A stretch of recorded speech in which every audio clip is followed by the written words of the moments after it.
Networking is one of the most important tools that you can use as a salesman. In this video, I'm going to show you guys a few tips and tricks on how I stand above the rest in forming relationships. What's up, everybody? My name is Alex Brown. I am the Business Development Manager for MFG Tribe. I just got back from the Precision Metal Forming Association's annual retreat out in Huntington Beach, California. It really brought up a good topic for me to touch on, which is relationship building. Relationship building is a very important factor in everything that you do in life, not only in sales. Building relationships can get you to achieve things that you want to achieve those goals. It all starts with that first initial handshake that really gives you an opportunity to impress. It gives the person that you are meeting, whether it be a potential client, whether it be a potential new friend, whether it be an acquaintance that you know that you need for you to complete a goal in the future, even whether it be in a relationship, a partner. That's the first time that someone's going to be able to meet you and be able to judge your character, be able to tell whether you are a good person or not. I'm a very big believer in that first meeting is important. People say don't judge a book by its cover, but I am always sitting there judging a person when I first meet them to be like whether these are going to be a quality person to deal with, whether this is going to be an honest person, whether this is going to be someone that I want to do business with. And everybody is the same, especially as you start getting up on that ladder of hierarchy. When you start meeting those CEOs, when you start meeting those presidents, think about how many people they meet or how many people they have pitching to them in a day. You don't want to start that relationship off pitching. That's not the first thing that you want to do. You want to build that rapport. You want to get that something that you can connect on. I've mentioned it before in the past, building that connection, building something that you can build upon, whether that be that you guys both fish, whether it be that you guys both golf. A perfect example of this is the conference that I most recently attended had a golf outing. There's a lot of people in the industrial and manufacturing world that really like golf. So it's one of the things that associations know that it is an easy way for people to relate. It is an easy way for people to form connections. It is an easy way for people to form relationships is because they can all connect on this one thing. It's a competitive thing. It's something that's fun, but it's also something that you can be both good and bad at and still have a good time with each other. And being able to connect on something like that is important. Something else that you should keep in mind when you're going to events, when you're putting yourself out there to form those relationships, is that sales and forming those relationships, yes, there are a lot of things that you can learn, but there are also things that you guys need to realize that are your strengths and weaknesses. You guys need to play into those strengths and weaknesses. I'm really outgoing person. I know that I can go into an event and not know anybody and form some sort of friendship. There are people out there that are like that, and then there are people out there that are total opposites, where they know that they're not good at forming those relationships with people they don't know. They're not good at butting into those conversations. And when I say butting in, there is a time and a place for you to input yourself. My example is if you see groups of 2 or even groups, those are going to be a little bit harder for you to input yourself into, just because you're going to be able to walk up to them and normally they're going to be paired off when they're talking to each other. If you have odd groups of people, that was the big thing that I saw. Odd groups of people, there are always going to be 2 people that will be interacting with each other, and there'll be that third that is not necessarily interacting but is a part of the conversation. It is really easy to kind of bump into them, be like, oh, hey, how are you? You can see which one is not really participating in the conversation if you're really paying attention. And if you guys are one of those people that aren't really good at coming up and introducing yourselves, that's the perfect way to do it. You walk past, you just make that eye contact, you greet them. As soon as you make that eye contact, you get a smile, you get a nod.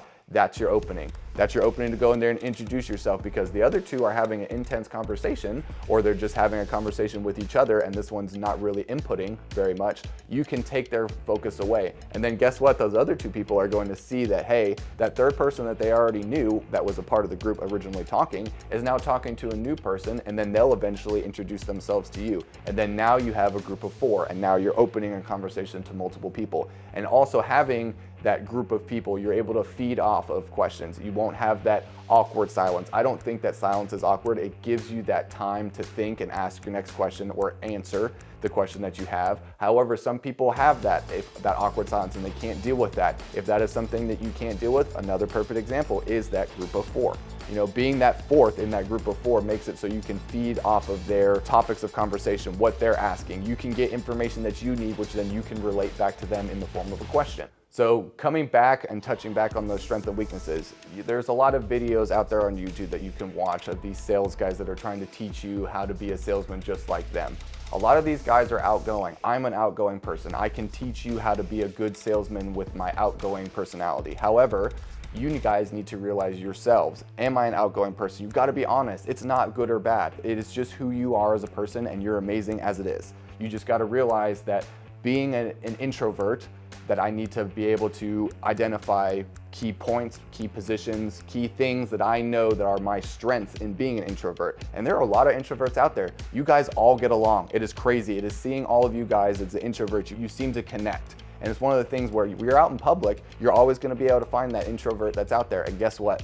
Finding that first introvert, getting them, on your team, they know other people, and then all of a sudden you know everybody that's in that event that you're attending. Everybody knows who you are. You are no longer having to be the introvert because you know everybody there and you feel more comfortable. When I got back from this event, one of the big key points that I took away from this is if you're going to attend events, if you're going to attend associations, don't just attend that one thing. Attending one thing won't let people remember who you are.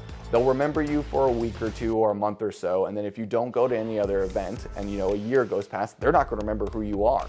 You go to the next event that's 3 or 4 months later, they're going to be like, oh, they may have forgotten you, but seeing you is going to poke that memory of who you are.